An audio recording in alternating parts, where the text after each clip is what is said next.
The game is called Too Little Too Late and features Sicilian defense and was played in New Jersey. Open Championship 1957. Although Sherwin makes no serious errors in the opening, he misses several equalizing opportunities. Demonstrating the technical virtuosity that is to become his hallmark, Fischer, with astonishing maturity, gradually strengthens his grip by accumulating small advantages such as the better center and the two bishop.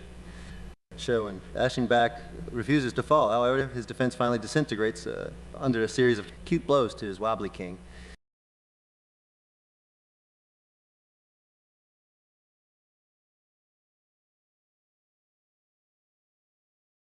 This used to be my favorite. I thought it led to a favorable variation of the king's Indian reversed, particularly after black has committed himself with 6. Fischer-Ivkov game, played in Santa Monica in 1966, continued like this with chances for initiative.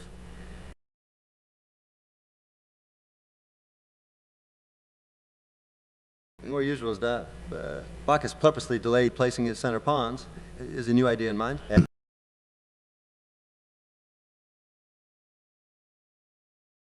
After a 5 and knight to d5, and then this gives white an edge.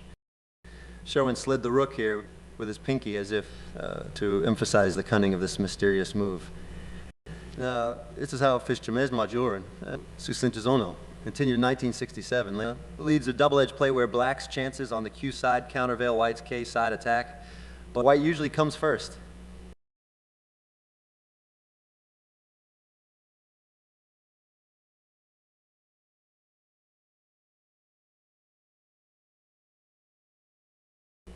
Not bad. Not bad. It's expected to be a 5, and then this is full of.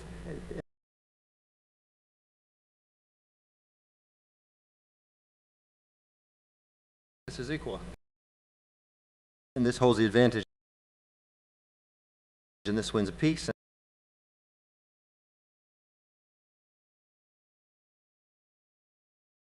This leads to trouble.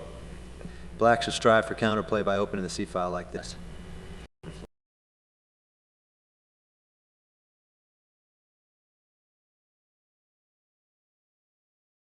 Worse, is this winning a pawn? The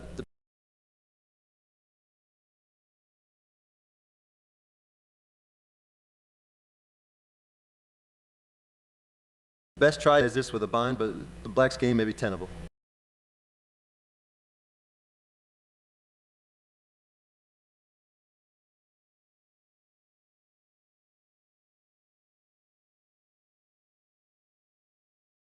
An unpleasant choice, since it releases the pressure in the center and gives white a free hand to start operations on the K side. If they had all the moves lose material. And then again, the lineup on this diagonal is unfortunate.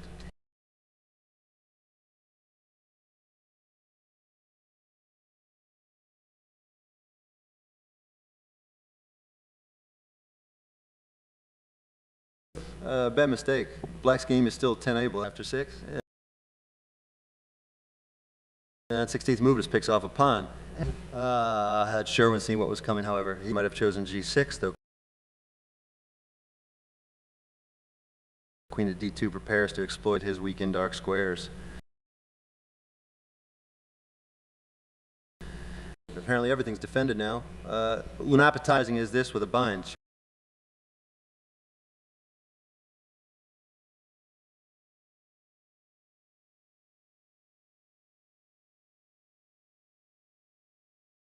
Sherwin attempts to consolidate his position, only to see his 14-year-old opponent shatter it with a thunderbolt knight takes A7. It brings to mind all kinds of combinations, which also seem to spring from nowhere. Throwing a monkey wrench into black's carefully contrived setup. As usual, tactics flow from a positionally superior game. Knight takes 7, knocking takes A7, and then bishop to 4.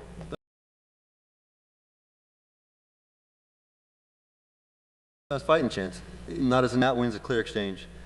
If bishop takes b8, then he's hoping for bishop takes b7, and bishop takes back w7, and suddenly the initiative passes to black despite his material deficit. Fischer called it best fighting chance, because bishop can't skewer queen and rook now because of this trade, which will be beneficial for black. Bishop takes b7, and bishop takes back w7, and suddenly the initiative passes to black despite his material deficit.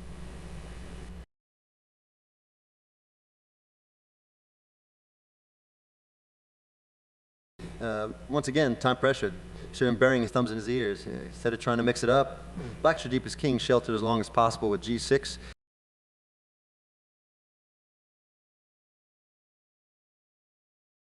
And if G takes 5, then Queen goes to E2, but Bishop to F5 stays a pawn ahead with 2 bishops. It might still be a fight, though.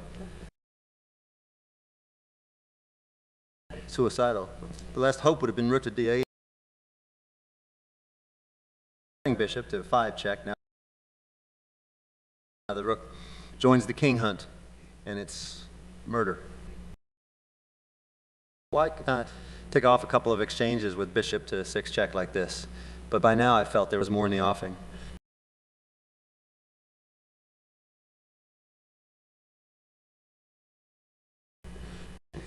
King to D8 would have been a mate.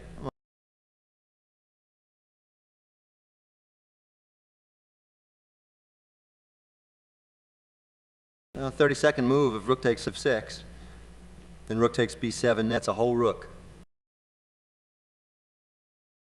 Black resigns. Please, please, please, I'm begging you,